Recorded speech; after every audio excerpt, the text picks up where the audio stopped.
welcome back. We're still on World Sport on Splash 105.5 FM. This is the Integrity Station. Of course, we'll head into the interview segment on the show this afternoon. In today's interview session, we are discussing wrestling, and who better to discuss that with than a man who is serving Nigeria in two capacities. One as a lawmaker in his native Bayelsa, and also leading the generation of Nigeria's dominance in African wrestling. A former wrestler himself, he is an African, Commonwealth, World and Olympic wrestling champion. He once captained the Nigerian wrestling team before switching allegiance to Canada. I'm talking of none other than Daniel Igali, the president of the Nigerian Wrestling Federation and also the commissioner for sports in Bayelsa. Honorable Daniel Igali is an inductee of the Canada Sports Hall of Fame. And in case you do not know, he has a documentary dedicated to his wrestling career. I mean, talk about somebody who has been there, done that, seen it all in the world of wrestling. It is my delight to have Honorable Daniel Igali on World Sport this afternoon. Good afternoon. How are you doing, sir? Okay, great to have you on the show. Welcome, sir. Well, quickly, oftentimes when people hear wrestling here, the first thing that comes to mind is the WWE in the US. Have you had to deal with that misconception? Yes, we do. We often have to deal with it too. Lately, we're trying to on our website we advertise for kids who want to join to call a specified number. And each time they call, it's about professional wrestling. We have to deal with it all the time. Okay, but how do you handle it? How do you get them to understand that it's different? Well, we explain the differences to them, but we also tell them if you eventually want to get into it and be good at it, you need to be versed in our style of wrestling before getting there. It will. That's what we tell them. So tell us, what motivated you to take to wrestling? How did this journey begin for you? I honestly don't even know how I started. You know, as a kid as an age kid in the Niger Delta, I just started wrestling in my village because everybody did. There was only wrestling. There was swimming because we were in the creeks. You either swam, you wrestled, or you played soccer. So I stuck with the wrestling component of it. Eventually, every kid in the Niger Delta wrestles. So until a certain point in your life when you might, deviate from it and do other things. But that was how I grew up wrestling. Well, what memories of your first fight do you have? Memories of which one? Of your first fight, your first ever fight. Okay. I remember when I was maybe 9 or 10. I started wrestling against kids who were about 2 or 3 years older than me. And each time they had a dignitary come to the town. I remember there was a time he must have been a commissioner for education, came to town, and the villagers wanted to welcome him, but they wanted me and someone who was a couple of years older than me to wrestle to entertain him to the village. That was how I started, and I think that's quite vivid still in my memory because I remember how the whole village was gathered and we were the people that were supposed to entertain this big commissioner of education.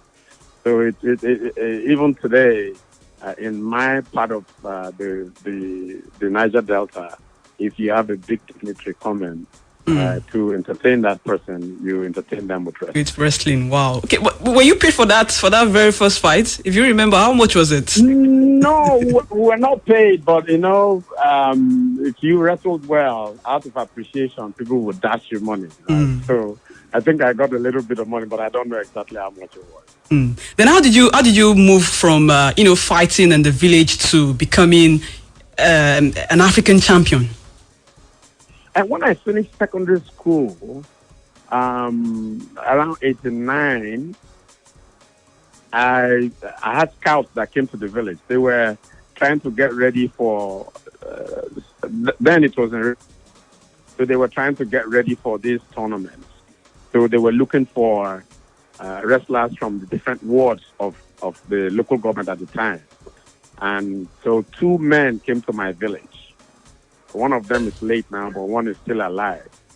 They came to my village and organized a wrestling competition, and I wrestled, and that's how I was taken from the village to Yenagoa then. And then we had another competition in Yenagoa where I was also successful, and then they took us to Port Harcourt. And that was how the coach then of the River State wrestling team, Coach Jackson Bide, took me to the team, and I started training with them. At the point you switched allegiance to Canada, you made records representing Canada in the process. But why then did you decide to come back to Nigeria to do all of these things that you've done for the sport in the country? I always knew that there are talents in the country.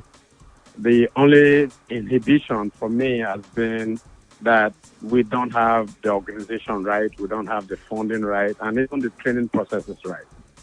And when this question is asked, I always tell everybody there are maybe 10 or 15 of me in Canada, but we don't have more than 1, 2, 3 of me in Nigeria. That's why I came back, because I know coming back here would afford kids the opportunity to achieve goals that they otherwise wouldn't have. And looking at wrestling as the wrestling world as a whole, has there been any significant changes to wrestling back in your days and now? I don't know how to approach it, because it's quite wide. In terms of changes, when I started wrestling, there wasn't any female wrestling. Wow. So there's been addition of female wrestling, and they participated in the first Olympics in 2004. The weight classes have changed. We used to have 10 weight classes, then it was reduced to 7, then 8, and we're now back to 10. Wrestling is bigger now, because with the advent of female wrestling, we now have 10 female teams, 10 female teams too. We also have 6 female weight classes at the Olympics. The rules have changed. We had a 5-minute straight wrestling. It was back to 2 minutes, 2 minutes, 2 minutes, 2 minutes with 30-second break, and it's 3 minutes, 30 seconds, and 3 minutes, 6-minute wrestling. So a lot of things have changed, and that has affected the way you train. And I think that's what has changed for us. Okay, you mentioned about, you talked about female wrestlers who weren't there in your days, but now we have them in abundance. But here in Nigeria, we've recorded so much success with the female wrestlers than the male wrestlers. Why is that a thing? The Falcons play a lot better than the Super Eagles. We don't hear about it. Indeed.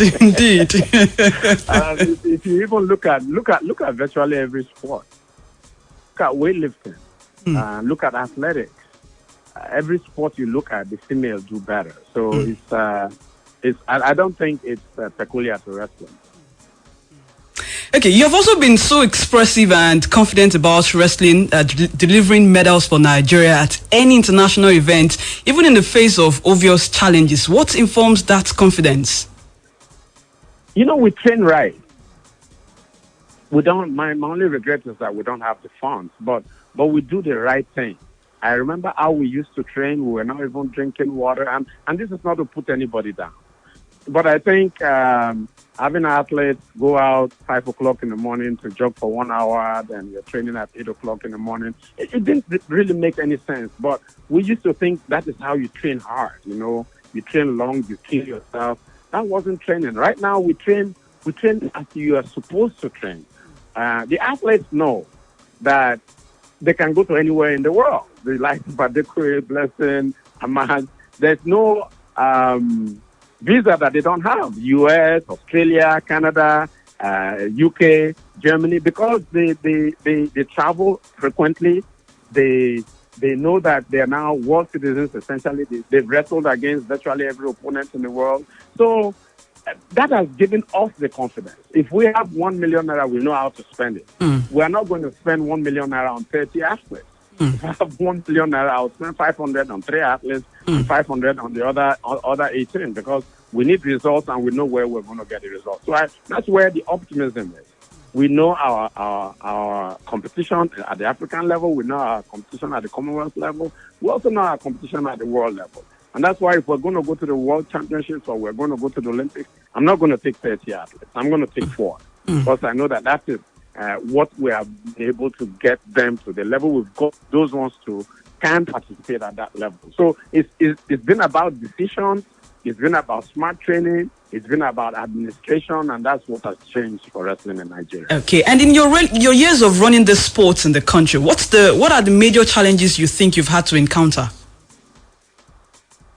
When I initially came, virtually I was on the team was my coach, so there was a bit of resistance. They looked at this small boy who is now coming back to superintend over them.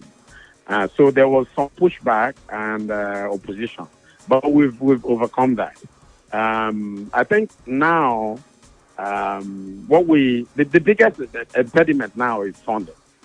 Our funding is nowhere near where it should be. So that is the bigger one. But we also still have these very little prejudices, this is north, this is south, the coaches should come from here, whether they are winning, whether they are not winning, whether they are capable, whether they are not capable. We should have coaches from all parts of the region. That kind of rubbish, it goes on. But I stand my ground. I make sure the most competent, the most qualified, the best coaches handle the team. But you still have those prejudices that we still have to deal with. Okay, final rounds of questions here from me. Let's talk about wrestling post-COVID. I mean, when the COVID-19 restrictions are lifted, do you fear that as a contact sport, wrestling may not be the same again? Do you have such fears? See, my bigger fear, not even with the actual wrestling, my bigger fears, we're African. And most of the major tournaments are in America and Europe and Asia. And it's tough enough as it is with visas. I foresee a lot of reporting requirements that will hinder us from attending a lot of tournaments. I remember when there was Ebola in 2014, I wanted to contest for the UWW Bureau. I wasn't allowed to even go for the elections because we had very minute cases of Ebola in Lagos and a few other parts of Africa. So my fear is once this COVID thing comes, a lot of embassies are going to come up with very stringent rules about reporting, about tests and all that kind of things that might be an impediment to us. That is my bigger fear. In terms of the competition itself, I don't think much that will change. Obviously, the social distancing things will be there for the next maybe 1 year, and then things will subside and we'll get back to normal. The immediate after effect of it would be the same like we're doing. But wrestling and most sports, you cannot put on a face mask to wrestle because of your need for oxygen. Yes. You will not be able to do that. So it's basically about the hygienic part of it. You keep yourself safe, you isolate yourself, and ensure that maybe a day or two before competitions, they're all tested and everybody is declared free before they compete. That's all I see. I don't see much affecting wrestling. Okay, but what about the immediate plans of the Federation once the restrictions are lifted with regards to the other Olympic qualifying tournaments and, of course, preparations towards the Olympics as well? I'm also on the technical commission of the World Wrestling. So we have a task to come back to the UWW Bureau with our prescriptions. So we've had 3 meetings already. We have another meeting on Monday, and then we're now going to give our recommendations to the World Bureau of Wrestling, and then they will now bring out the calendar. So we're working on the calendar. Once we are done, and if it is right at the world level, then we will now follow through with what the world has said. So far, not much will change from what I see. All the people that have qualified for the Olympics are still going to have their places. The competitions for next year are almost staying essentially where they were. So the Olympic qualifying tournament in Al Jadida will still be the 12th of March. Okay. Nothing will change. We've done the African Championship pre-qualification for that. So most of my team will need to go to Al Jadida in March for the Olympic, the Africa Oceania Olympic qualifiers. That's the major tournament we have. Okay. And what about the athletes themselves? How has it been trying to keep their morals high, even to train as well, even in spite of all of this restriction? A lot of athletes think they must train every day. Wrestling is such that there's no time if you've been training that you go to a competition and you are completely healthy. There must be some kind of ailment, a tweak somewhere for you. So I've told them this is their best opportunity to completely get healed. Stay away from the mat, be outside, run on the sand, swim, play sports that are not physical, that you don't get in touch, play volleyball, play badminton, do those kind of things, cross training, and stay fit. That not fitness to the level where you will wrestle, but ensure that you're a 60-70% ratio, so that when we eventually get back, we should be in another month. I don't see us going beyond the month before we can get back on the mat. But they are very ready to get back. They miss wrestling, and everybody keeps asking every day, when can we get back on the mat? Okay. All right, Honorable Daniel Igali, thanks for being a part of Word Sport on Splash 105.5 FM this afternoon. It's a pleasure having you join us on the show. Thank you very much for having me on your program. Okay, thank you.